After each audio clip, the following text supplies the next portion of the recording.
할머니, 이거 몰랐으면 1천만 원 날렸을 뻔했어요. 뭐, 1천만 원? 네. 정부에서 60세 이상에게 주는 돈인데, 신청 안 하면 그냥 날아가는 거예요. 어머, 그런 게 있어? 나도 받을 수 있나? 당연하죠. 그런데 이걸 모르는 분들이 너무 많아요. 작년에만 800만 원 못 받은 분도 봤거든요. 어떻게, 나도 혹시 놓친 게 있을까? 본격적인 이야기 시작 전에 구독과 좋아요 한 번씩 눌러주시면 큰 힘이 됩니다.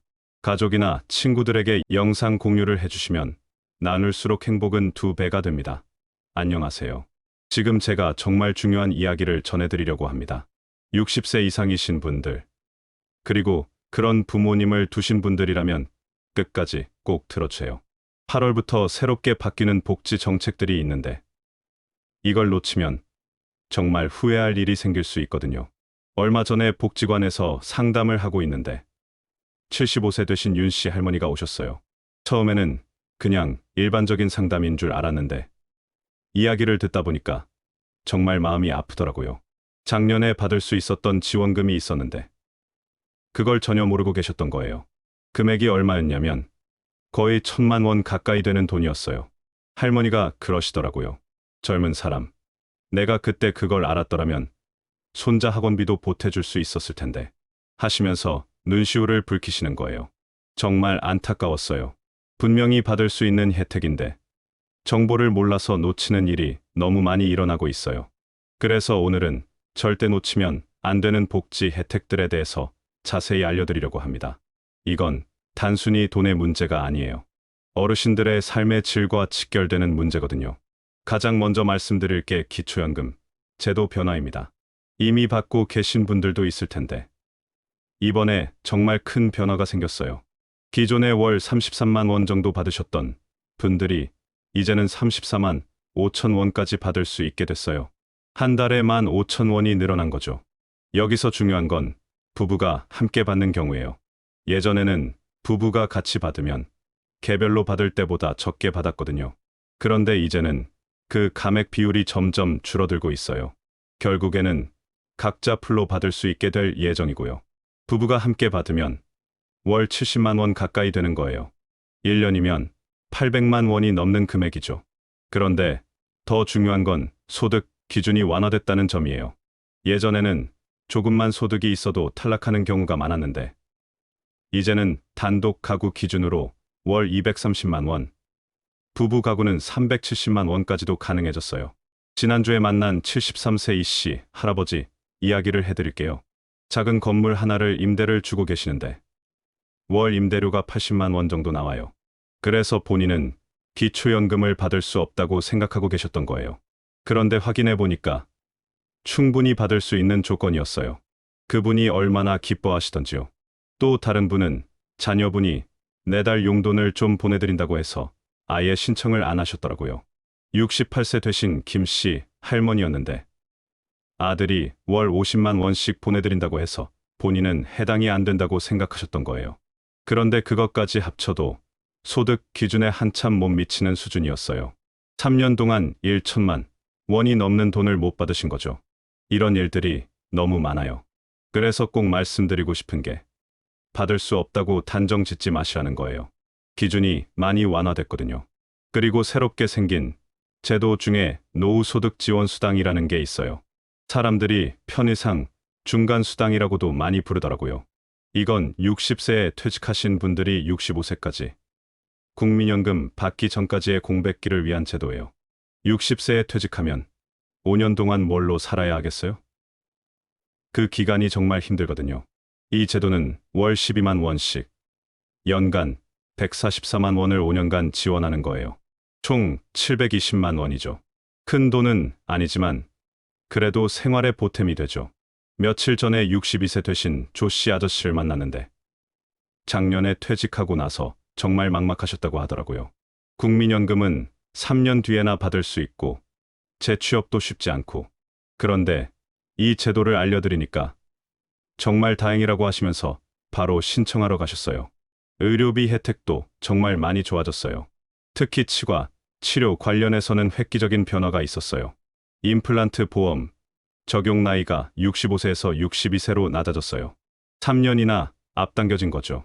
그리고 65세가 되면 4개까지 받을 수 있어요. 본인 부담금도 30%에서 50%로 차등 적용되고요. 64세 되신 닥씨 아저씨 이야기를 들려드릴게요. 치아가 많이 안 좋아서 음식 씹기도 힘들고 말하기도 불편하셨대요. 그런데 임플란트 비용이 부담스러워서 계속 미루고 계셨거든요. 이 소식을 듣고 정말 기뻐하시더라고요. 이제 부담 없이 받을 수 있다고 하시면서요. 틀니 사용하시는 분들도 많은데 틀니의 불편함을 아시잖아요. 음식 맛도 제대로 못 느끼고 자꾸 헐거워지고 임플란트로 바꾸시면 정말 삶의 질이 달라져요. 자연 치아와 거의 비슷한 씹는 힘을 낼 수 있거든요. 다른 치과 치료 혜택도 많이 늘었어요. 신경치료나 크라운 치료 본인 부담금이 대폭 줄어들었어요. 신경치료 받으면 예전에는 한 번에 12만 원씩 나갔는데 이제는 4만 원에서 6만 원 정도면 돼요. 무릎, 인공관절 수술도 마찬가지예요. 300만 원 정도 들던 수술이 이제는 80만 원 정도로 줄어들었어요. 무릎이 아파서 고생하시는 분들 정말 많으신데 이제는 부담 없이 수술 받을 수 있겠어요. 백내장 수술은 더 놀라워요. 한쪽 눈에 25만 원 정도 들던 게 이제는 8만 원까지 낮아졌어요. 양쪽 다 해도 16만 원이면 되는 거죠. 백내장 때문에 시야가 흐려져서 불편하셨던 분들 이제는 걱정하지 마세요.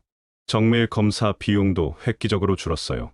MRI 촬영이 25만 원에서 8만 원으로 CT 촬영이 18만 원에서 5만 원으로 줄어들었어요. 건강검진 받기가 훨씬 부담 없어졌죠. 암 검진이나 심장 검사 같은 정밀 검사들이 비싸서 미루시는 분들 많으셨잖아요. 이제는 그런 걱정 없이 받으실 수 있어요. 조기에 발견하면 치료도 쉽고 비용도 덜 들거든요. 간병비 부담도 많이 줄어들었어요. 요양병원에 부모님 모시고 계신 분들은 아실 거예요.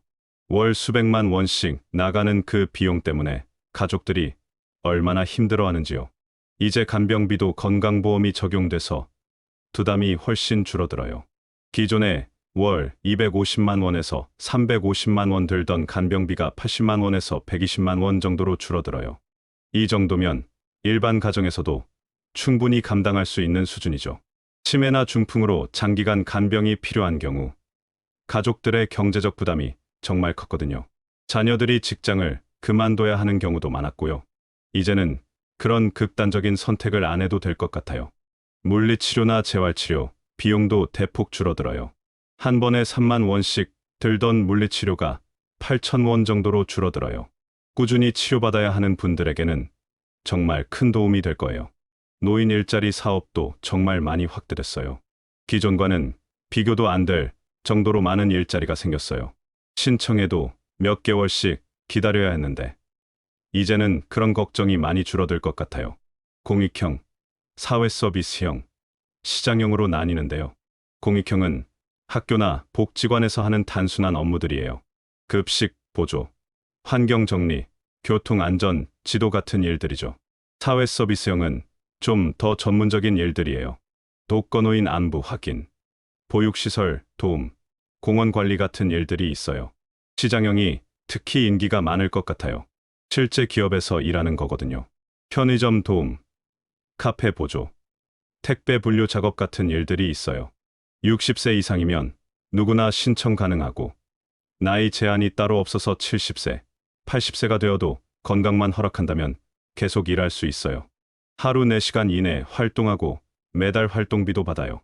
공익형은 월 30만 원 정도, 사회서비스형은 40만 원에서 60만 원, 시장형은 80만 원까지 받을 수 있어요. 지난달에 만난 70세 한 씨, 할아버지가 정말 인상적이었어요. 학교 급식실에서 도움 일을 하고 계시는데 아이들이 밥 잘 먹는 모습 보는 게 그렇게 좋다고 하시더라고요. 월급은 많지 않지만 그 보람이 정말 크다고 하시면서요. 그분이 직접 이런 말씀을 하셨어요. 이제라도 일할 수 있다는 게 얼마나 감사한지 몰라요. 집에만 있으니까 답답하고 우울하기도 했는데 일하면서 사람들도 만나고 할 일도 생겨서 정말 좋다고 하시더라고요. 일이란 게 단순히 돈을 벌기 위한 것만은 아니죠. 삶의 활력이고 자존감이니까요. 퇴직하고 나서 갑자기 할 일이 없어지면 정말 허전하거든요. 사회와 단절된 느낌도 들고요. 67세 되신 정 씨, 할머니는 독거노인 안부 확인 일을 하고 계세요. 혼자 사시는 어르신들 댁을 방문해서 안부도 묻고 필요한 것들은 없는지 확인하는 일이에요. 본인도 혼자 사시면서 외로웠는데 이 일을 하면서 오히려 더 많은 사람들과 소통하게 되었다고 하시더라고요. 돌봄 서비스도 대폭 확대됐어요. 기존에는 정말 심각한 경우에만 지원받을 수 있었는데 이제는 기준이 많이 완화됐어요. 주 2회에서 3회 정도 도우미가 방문해서 청소, 빨래, 간단한 요리도 도와드려요. 식사 배달 서비스도 정말 좋아졌어요. 하루 2끼씩 영양가 있는 식사를 집까지 배달해 드려요. 혼자 사시는 분들이 제대로 된 식사 챙기기가 쉽지 않잖아요. 귀찮아서 라면으로 때우시거나 아예 굶는 경우도 있고요. 응급 알림, 기기 설치도 정말 중요한 서비스예요. 혼자 계시다가 갑자기 쓰러지시거나 응급 상황이 생기면 누가 알겠어요. 이 기기 하나로 버튼만 누르면 바로 119나 보건소로 연결돼요. 목걸이나 손목에 차는 형태라서 항상 몸에 지니고 다닐 수 있고요. 반려동물 병원비 지원도 새로 생겼어요. 혼자 사시는 분들 중에 개나 고양이 키우시는 분들 많으시잖아요. 반려동물이 아프면 병원비가 만만치 않거든요. 이제는 연간 60만 원까지 지원받을 수 있어요. 디지털 기기 교육도 정말 필요한 서비스예요. 스마트폰이나 컴퓨터 사용법을 모르시는 분들이 많은데 요즘 세상에는 이걸 모르면 정말 불편하거든요. 은행 업무도 인터넷으로 해야 하고 병원 예약도 앱으로 해야 하고요. 전문 강사가 와서 1대1로 가르쳐 드려요. 무료 법률 상담도 받을 수 있어요. 어르신들이 사기를 당하는 경우가 많잖아요. 보이스피싱이나 투자 사기 같은 것들 말이에요. 이런 일이 생겼을 때 전문 변호사와 상담받을 수 있어요. 상속이나 재산 문제로 고민이 있으실 때도 도움받을 수 있고요. 평생교육 바우처도 지원돼요. 배우고 싶었던 것들 배울 수 있어요. 컴퓨터, 외국어, 요리, 운동 등 다양한 강좌를 들을 수 있어요. 연간 25만 원까지 지원받을 수 있어서 웬만한 강좌는 부담 없이 들을 수 있어요. 주택 개선 지원도 있어요. 노후된 주택의 화장실, 부엌, 난방시설 등을 개선해 주는 거예요. 최대 200만 원까지 지원받을 수 있어요. 특히 농촌 지역에 계신 어르신들에게 도움이 많이 될 것 같아요. 이 모든 걸 다 합치면 연간 1,500만 원 이상을 절약하거나 추가로 받을 수 있어요. 정말 놓치면 안 되는 혜택들이에요. 하지만 다시 한번 강조드려요. 이건 자동으로 주어지지 않아요. 정부에서 아무리 좋은 제도를 만들어도 신청하지 않으면 아무 소용이 없어요. 많은 분들이 착각하시는 게 나이가 되면 자동으로 혜택이 나올 거라고 생각하세요. 아니에요. 모든 건 신청해야 받을 수 있어요. 주민센터 가셔서 또는 온라인으로 직접 신청하셔야 해요. 주민센터에 가시면 복지 담당자가 있어요. 그분에게 내가 받을 수 있는 게 뭔가요? 하고 꼭 물어보세요. 부끄러워하지 마시고요. 이건 여러분의 당연한 권리예요. 그런데 한 가지씩만 물어보지 마세요. 기초연금만 물어보거나 의료비 지원만 물어보면 안 돼요. 전체적으로 내가 받을 수 있는 모든 혜택을 다 확인해야 해요. 담당자도 사람이라서 깜빡할 수 있거든요. 지난주에 만난 분이 이런 얘기를 하시더라고요. 작년에 주민센터에 기초연금 신청하러 갔는데 그때 의료비 지원이나 다른 혜택은 안내를 안 해줬다는 거예요. 올해 다시 가서 물어보니까 그때도 받을 수 있는 게 몇 개 더 있었대요. 1년 동안 못 받은 돈이 300만 원이 넘더라고요. 그래서 정말 중요한 게 하나라도 놓치지 마시고 꼼꼼히 확인하는 거예요. 메모지에 적어 가시는 것도 좋은 방법이에요. 오늘 말씀드린 내용들 메모해 두시고 그걸 가지고 가서 하나씩 확인해 보세요.